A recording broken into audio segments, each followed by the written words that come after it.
Capítulo 1. Maquiavel começa sua obra classificando os principados em dois tipos principais: hereditários, governados por uma mesma família ao longo das gerações, e novos, conquistados recentemente. Ele observa que os principados hereditários são mais fáceis de administrar, pois o povo já está acostumado à dinastia, e geralmente aceita seu domínio sem resistência. Já os principados novos são mais desafiadores, exigindo que o governante conquiste a confiança do povo e neutralize ameaças externas e internas. Maquiavel enfatiza que o sucesso na administração de um principado depende de uma combinação de habilidade, virtude e sorte, fortuna. Ele alerta que os líderes devem aprender com os exemplos dos grandes homens do passado para evitar repetir seus erros. Capítulo 2.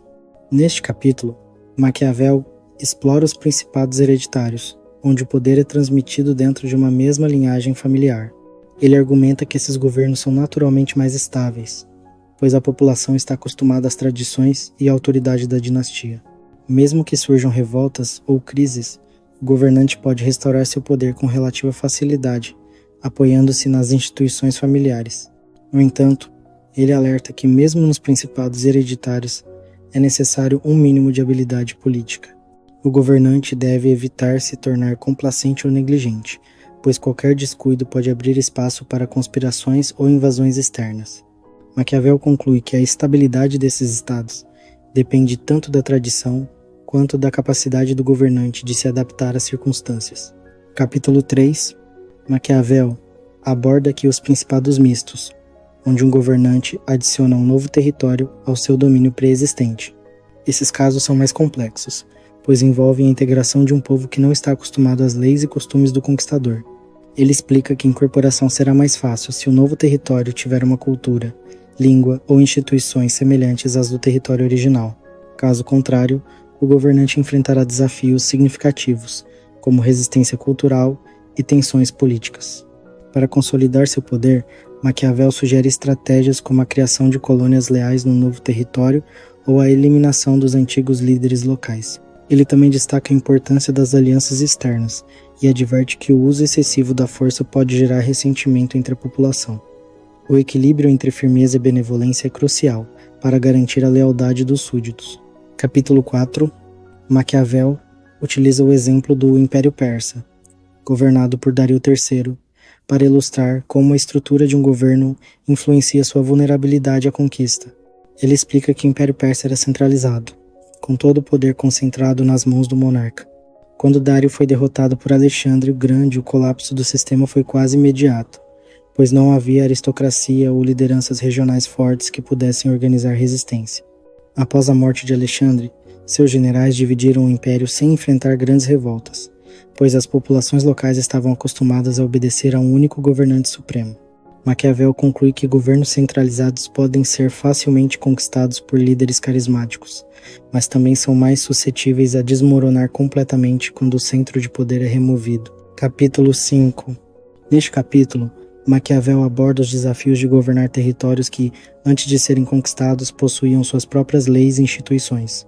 Esses tipos de cidades ou principados são particularmente difíceis de controlar, pois seus habitantes estão acostumados à autonomia e podem resistir fortemente a qualquer tentativa de controle externo. Maquiavel apresenta 3 estratégias principais: destruir completamente o território para eliminar qualquer possibilidade de rebelião, ocupar o território pessoalmente para garantir controle direto, ou permitir que o território mantenha suas leis, colocando um governador leal no comando. Ele adverte que cada abordagem tem prós e contras, e o governante deve agir com firmeza desde o início para evitar dúvidas ou fraquezas. Capítulo 6. Maquiavel discute os principados novos conquistados pela habilidade e força de caráter do próprio governante. Ele chama essa qualidade essencial de virtude, que vai além da moralidade tradicional e se refere à capacidade de agir com inteligência, coragem e astúcia para alcançar o sucesso político. Ele usa exemplos históricos, como Moisés, Ciro e Rômulo, para ilustrar como líderes extraordinários conseguiram criar grandes impérios praticamente do zero. Esses líderes não apenas dependiam da sorte, mas também possuíam a virtude necessária para transformar situações difíceis em vitórias decisivas. Maquiavel enfatiza que, para conquistar um principado novo, o governante deve ser capaz de inovar e adaptar suas estratégias conforme as circunstâncias exigem. Ele conclui que a virtude não significa apenas força bruta, mas também sabedoria e flexibilidade. Capítulo 7. Aqui, Maquiavel contrasta os principados conquistados pela própria virtude do príncipe com aqueles obtidos graças à sorte, fortuna ou ao apoio de terceiros. Ele argumenta que governantes que dependem excessivamente da fortuna ou de favores alheios enfrentam desafios únicos e frequentemente instáveis. Como exemplo, ele analisa o caso de César Borgia, que ascendeu ao poder com o apoio de seu pai, o Papa Alexandre VI. Embora tenha demonstrado grande habilidade política enquanto esteve no poder, sua dependência da fortuna levou à sua queda após a morte do Papa. Maquiavel conclui que, embora a fortuna possa abrir portas, é a virtude que permite ao governante manter-se no poder. Capítulo 8. Maquiavel aborda como alguns governantes alcançam o poder por meio de atos de crueldade, traição ou violência. Ele reconhece que, embora esses métodos sejam moralmente questionáveis, podem ser eficazes se usados com moderação e cálculo. Ele distingue entre crueldade bem empregada, quando os atos violentos são cometidos de uma só vez para consolidar o poder, e crueldade mal empregada, quando a violência é contínua e imprevisível, gerando medo constante. Maquiavel enfatiza que a crueldade deve sempre ser um meio para um fim, não um fim em si mesma. Ele conclui que governantes que chegam ao poder por meios violentos devem trabalhar para construir uma imagem de justiça e estabilidade, convencendo o povo de que seus atos iniciais foram necessários para o bem maior do Estado. Capítulo 9. Neste capítulo, Maquiavel explora os principados civis, conquistados com o apoio do povo ou da aristocracia. Ele argumenta que o sucesso desses governos depende da relação entre o governante, as elites e os cidadãos comuns. O povo deseja evitar a opressão e viver em liberdade, enquanto os nobres buscam dominar e controlar os outros. Um governante que alcança o poder com o apoio popular tem uma base mais sólida do que aquele que depende dos nobres. No entanto, ele também adverte que conquistar o apoio do povo exige habilidade e estratégias específicas, como demonstrar compromisso com o bem-estar da maioria e proteger os cidadãos comuns de abusos. Capítulo 10. Maquiavel aborda como avaliar a verdadeira força de um principado, destacando que ela não depende apenas de riquezas ou exércitos, mas da capacidade do governante de se defender sozinho ou depender de outros. Ele enfatiza que um Estado é forte quando o governante pode proteger seu território sem depender de aliados externos. Principados dependentes de ajuda externa são inerentemente fracos, pois estão à mercê de eventos fora de seu controle. Maquiavel sugere que a geografia e as fortificações também desempenham um papel importante na defesa de um território. Ele conclui que a força de um principado está diretamente ligada à habilidade do governante em tomar decisões rápidas e eficazes. Capítulo 11. Maquiavel analisa os principados eclesiásticos, governados pela Igreja, que possuem características únicas. Esses estados são extremamente estáveis, pois sua autoridade é baseada em instituições religiosas profundamente enraizadas.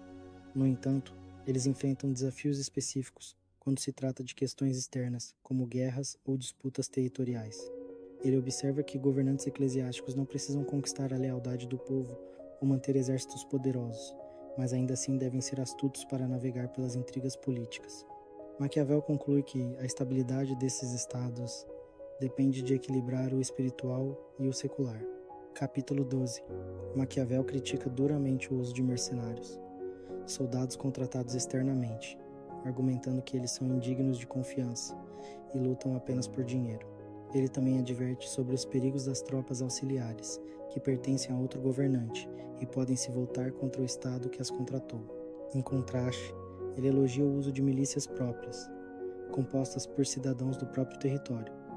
Essas forças são motivadas pela defesa de suas casas e comunidades, tornando-as mais dedicadas e eficazes. Maquiavel conclui que um governante deve investir em um exército próprio para garantir sua independência e segurança. Capítulo 13. Maquiavel reitera os perigos das tropas auxiliares e mistas, enfatizando que elas são incoerentes e instáveis. Ele argumenta que apenas tropas próprias oferecem confiabilidade e dedicação verdadeiras. Um governante que depende de forças externas está condenado à fraqueza e à instabilidade. Ele conclui que a força militar é o alicerce do poder político, e um governante deve priorizar a criação de exércitos próprios para garantir sua sobrevivência. Capítulo 14. Neste capítulo, Maquiavel enfatiza que a principal responsabilidade de um governante é dominar a arte da guerra. Ele argumenta que a preparação militar não é apenas prática, mas uma virtude essencial para qualquer príncipe que deseja manter seu poder. Um governante deve estudar a teoria da guerra, analisar exemplos históricos e participar de exercícios militares para estar preparado em tempos de paz. Ele conclui que um governante que negligencia a guerra está selando seu próprio destino. Capítulo 15. Neste capítulo, Maquiavel aborda a diferença entre como um governante deve agir na prática e como ele é frequentemente idealizado pela sociedade.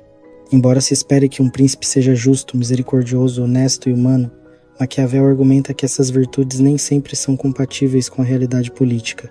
Na prática, um governante que tenta ser completamente virtuoso corre o risco de ser explorado por adversários astutos. Ele sugere que um príncipe não precisa possuir todas as qualidades tradicionais, mas deve aparentar tê-las quando isso for conveniente. Por exemplo, demonstrar bondade ou piedade pode conquistar a confiança do povo, mas agir com dureza ou astúcia pode ser necessário para lidar com ameaças reais. O equilíbrio está em saber quando adotar cada postura, adaptando-se às circunstâncias sem comprometer sua autoridade. Maquiavel também enfatiza que um governante deve evitar ser odiado pelo povo, pois o ódio leva à rebelião. No entanto, reconhece que é impossível agradar a todos. O segredo está em priorizar a lealdade da maioria, mesmo que isso signifique tomar decisões impopulares para alguns. Ele conclui que na política a aparência muitas vezes importa mais do que a essência. Um homem que queira fazer profissão de bondade em todas as coisas necessariamente encontrará a ruína. Capítulo 16.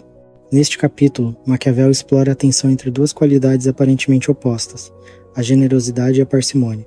Ele argumenta que, embora a generosidade seja admirada em teoria, um governante excessivamente generoso pode colocar seu estado em risco financeiro, forçando-o a aumentar impostos ou recorrer a métodos impopulares para sustentar seus gastos. Por outro lado, um príncipe visto como avaro ou cuidadoso com os recursos pode evitar desperdícios e garantir a estabilidade econômica do reino. Embora essa reputação possa atrair críticas iniciais, ela permite que o governante mantenha os cofres cheios para momentos de crise, como guerras ou emergências. Maquiavel cita exemplos históricos, como César Borgia, que priorizou a eficiência sobre o esbanjamento, consolidando seu poder sem comprometer as finanças do Estado. Ele conclui que a parcimônia, quando bem aplicada, é uma virtude prática que beneficia tanto o governante quanto seus súditos. Um príncipe que gasta sabiamente evita o ressentimento causado por impostos excessivos e garante que os recursos estejam disponíveis para proteger o reino. Capítulo 17. Um dos capítulos mais famosos de O Príncipe, aqui Maquiavel aborda a questão central: é melhor para um governante ser amado ou temido? Ele reconhece que seria ideal ser ambas as coisas, mas argumenta que isso é difícil de alcançar na prática. Se for necessário escolher, ele defende que é mais seguro ser temido do que amado. O motivo é simples. O amor depende de laços emocionais, que podem ser facilmente rompidos quando surgem interesses conflitantes. O medo, por outro lado, baseia-se no respeito às consequências de desafiar o governante. No entanto, Maquiavel adverte que o temor não deve cruzar a linha para o ódio. Um governante cruel demais ou injusto corre o risco de alienar seus súditos e provocar revoltas. O equilíbrio está em usar a crueldade de forma calculada e apenas quando necessário para manter a ordem. Ele ilustra sua tese com exemplos históricos, como Tibério, cujo governo rigoroso manteve a estabilidade do Império Romano, mesmo sendo criticado por sua severidade. Capítulo 18. Maquiavel questiona até que ponto um governante deve cumprir suas promessas e manter sua palavra. Embora pareça louvável ser honesto e confiável, ele argumenta que um príncipe astuto deve estar preparado para agir de forma flexível e até enganosa quando as circunstâncias exigirem. Ele usa a metáfora do leão e da raposa. O leão representa força e coragem, enquanto a raposa simboliza astúcia e capacidade de evitar armadilhas. Um governante deve combinar essas qualidades, agindo com transparência quando conveniente, mas também sabendo quando romper acordos ou usar estratégias mais sutis para proteger o Estado. Maquiavel adverte que o uso da dissimulação deve ser cuidadoso. Um príncipe, que é visto como constantemente mentiroso ou traiçoeiro, perderá a confiança de seus aliados e súditos. Ele sugere que o governante deve justificar suas ações como necessárias para o bem maior do Estado, preservando assim sua imagem pública. Capítulo 19. Maquiavel discute os perigos de um governante ser desprezado ou odiado por seus súditos e aliados. Esses sentimentos são ameaças diretas ao poder, pois podem levar à conspiração, revolta ou traição. Para evitar isso, Ele destaca que um príncipe deve evitar comportamentos que geram ressentimento, como confiscar propriedades, exibir fraqueza ou agir de forma arbitrária. Ao mesmo tempo, ele enfatiza que o respeito popular é fundamental para a estabilidade do Estado. Um governante deve proteger os fracos contra os opressores e evitar decisões que prejudiquem diretamente os interesses dos cidadãos. Maquiavel também observa que o desprezo surge quando um líder é visto como fraco ou indeciso, enquanto o ódio surge quando suas ações afetam negativamente a vida das pessoas. Ele conclui que o segredo para evitar o desprezo e o ódio está em equilibrar firmeza com justiça, demonstrando que o governante age no interesse do bem comum. Capítulo 20. Maquiavel analisa a eficácia das fortalezas e outras medidas comuns usadas pelos governantes para proteger seu poder. Ele reconhece que, em algumas situações, as fortalezas podem ser úteis para consolidar a autoridade ou defender territórios instáveis. No entanto, ele alerta que elas nem sempre garantem segurança, e, em alguns casos, podem se tornar um fardo. Investir excessivamente em fortificações pode esgotar os recursos do Estado e alienar os súditos. Além disso, uma fortaleza mal posicionada ou mal defendida pode se tornar um ponto de vulnerabilidade. Maquiavel enfatiza que nenhuma estrutura física pode substituir o verdadeiro fundamento do poder, o apoio popular e a lealdade dos súditos. Ele também critica práticas como exilar rivais ou confiscar propriedades, que frequentemente geram mais problemas do que soluções. Em vez disso, ele sugere que um governante deve priorizar políticas que promovam estabilidade e confiança. Capítulo 21. Maquiavel aborda neste capítulo a importância da honra para um governante, não apenas como uma questão de prestígio pessoal, mas como uma ferramenta estratégica para consolidar seu poder. Ele argumenta que a reputação de um príncipe é crucial para inspirar respeito e lealdade, tanto dentro quanto fora de suas fronteiras. Para conquistar honra, Maquiavel sugere que o governante deve realizar grandes feitos, como campanhas militares bem-sucedidas ou obras públicas impressionantes. Esses atos demonstram sua capacidade de liderança e beneficiam diretamente o Estado, fortalecendo sua imagem. Além disso, ele destaca a importância de recompensar aqueles que prestam serviços valiosos ao reino, mas sempre de forma justa e proporcional. No entanto, ele alerta que a busca por honra não deve ser egoísta ou baseada em gestos superficiais. Um governante que age com coragem, justiça e sabedoria ganha verdadeira reputação, enquanto aquele que busca apenas glória vazia compromete sua autoridade. Maquiavel conclui que a honra é uma extensão da virtude, a habilidade de agir com pragmatismo e astúcia para o bem do Estado. Capítulo 22. Aqui, Maquiavel discute a importância de escolher bem os conselheiros e funcionários que auxiliarão o governante na administração do Estado. Ele argumenta que a qualidade dos assessores reflete diretamente a sabedoria do príncipe. Um governante sábio selecionará pessoas competentes, leais e íntegras, enquanto um líder fraco pode cercar-se de aduladores ou corruptos. Maquiavel enfatiza que bons conselheiros devem priorizar o bem do Estado e ser transparentes em suas ações. Ele também adverte que o príncipe não deve permitir que seus assessores acumulem poder excessivo, pois isso pode representar uma ameaça à sua autoridade. O governante deve equilibrar confiança com vigilância, garantindo que seus funcionários sejam avaliados por suas ações, não apenas por suas palavras. Ele conclui que a administração eficaz de um Estado depende tanto do príncipe quanto de seus assessores, e que escolher mal essa equipe pode levar à ruína do governo. Capítulo 23. Neste capítulo, Maquiavel aborda o perigo dos aduladores indivíduos que bajulam o governante e concordam com tudo o que ele diz, impedindo-o de receber conselhos honestos. Ele argumenta que um príncipe cercado de aduladores corre o risco de tomar decisões ruins, baseadas em falsas certezas. Para evitar esse problema, Maquiavel sugere que o governante deve criar um ambiente onde seus assessores se sintam à vontade para expressar opiniões sinceras, sem medo de represálias. No entanto, ele também adverte que o príncipe deve ser seletivo sobre quem tem acesso direto a ele, evitando ser sobrecarregado por bajuladores ou manipuladores. O segredo está em equilibrar a acessibilidade com controle, garantindo que o governante receba informações precisas e úteis. Maquiavel conclui que um líder seguro de si cria um ambiente onde a verdade prevalece sobre a bajulação. Capítulo 24. Maquiavel analisa as razões pelas quais muitos governantes italianos perderam seus territórios para invasores estrangeiros ou inimigos internos. Ele rejeita a ideia de que essas derrotas foram resultado apenas de forças externas irresistíveis, atribuindo-as principalmente a erros estratégicos cometidos pelos próprios príncipes. Entre os principais erros estão a dependência excessiva de mercenários, a falta de preparação militar e o desprezo pelo apoio popular. Muitos governantes negligenciaram tanto a defesa quanto a diplomacia, tornando-se vulneráveis a ataques e revoltas. Maquiavel enfatiza que a perda de um Estado não é inevitável, mas sim o resultado da falta de virtude, a combinação de habilidade, coragem e astúcia necessária para governar com sucesso. Ele conclui que os líderes que estudam os erros do passado e aprendem com eles têm maior chance de evitar repeti-los. Capítulo 25.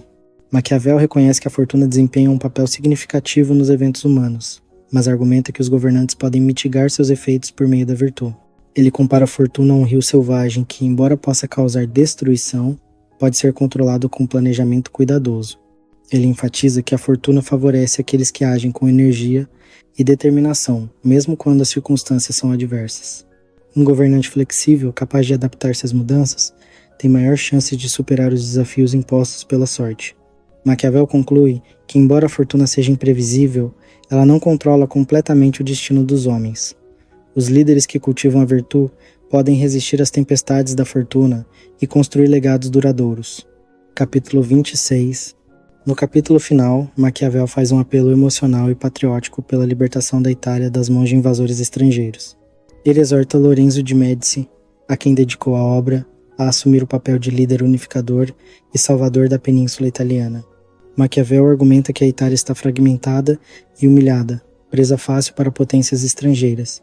Ele vê em Lorenzo a oportunidade de restaurar a dignidade e a independência do país, unindo os diferentes estados sob uma única bandeira. Para isso, ele sugere que Lorenzo deve seguir os princípios discutidos ao longo do livro.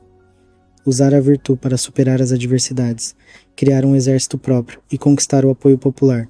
Ele conclama Lorenzo a agir com coragem e visão, transformando-se no herói nacional que a Itália precisa.